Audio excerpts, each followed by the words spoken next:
Hi, John Paul. How are you? I'm good, guys. How are you? Yeah, very good, thanks. Which lioness are you related to? Just kidding. How are you getting on?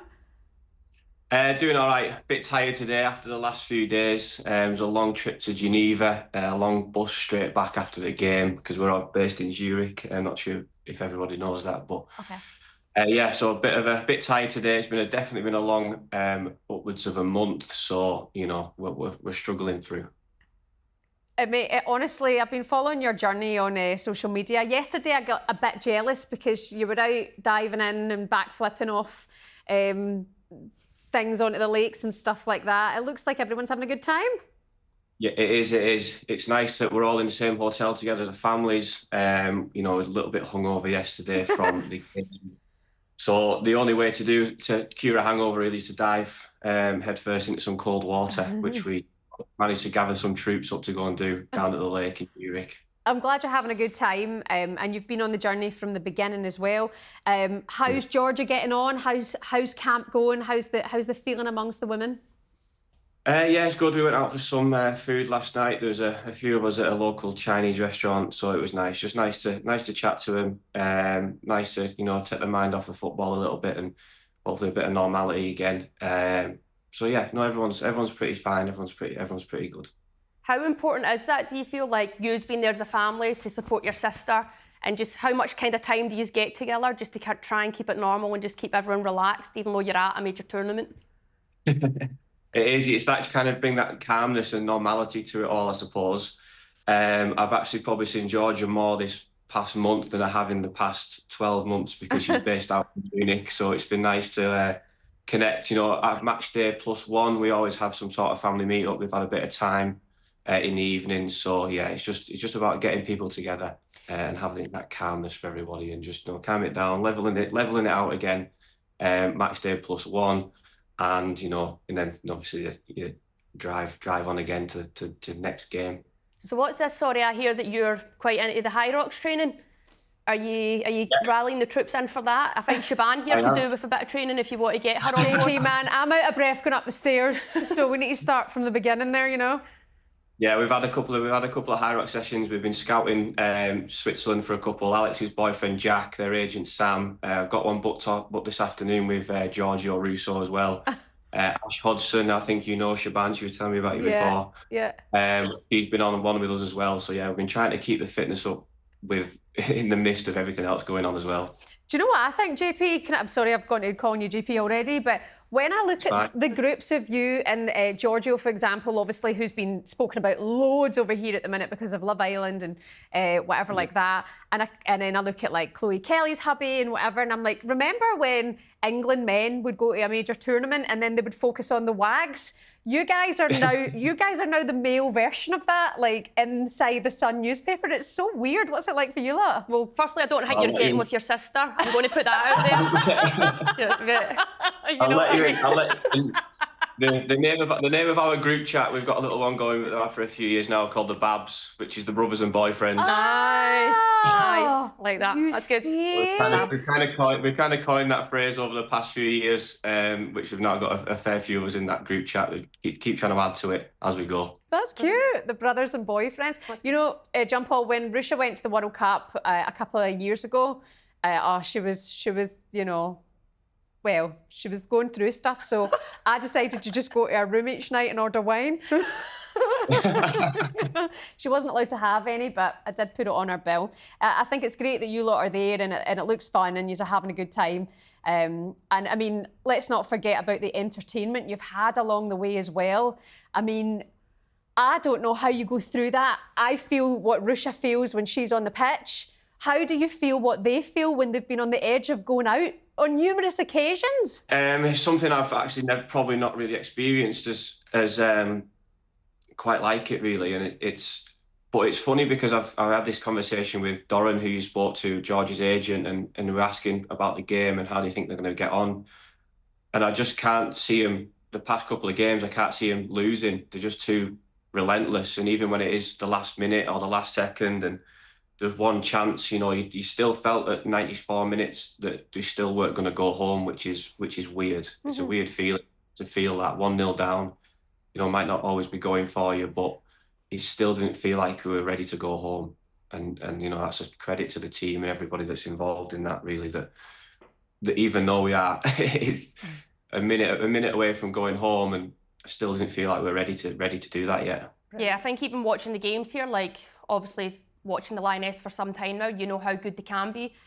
But even when they're not playing how you're used to seeing them play recently, they're still in that bit as a viewer, you're going, they're still in it. They're still in this game. And we were watching the game the other night and she's going, they're going home, it's over. And I'm like, it takes a second to score a goal and you just keep believing in them. But how would you see this as like your sister? Obviously you've known her and you've probably played football with her growing up. Has she always had that mental resilience? How do you look at her like that?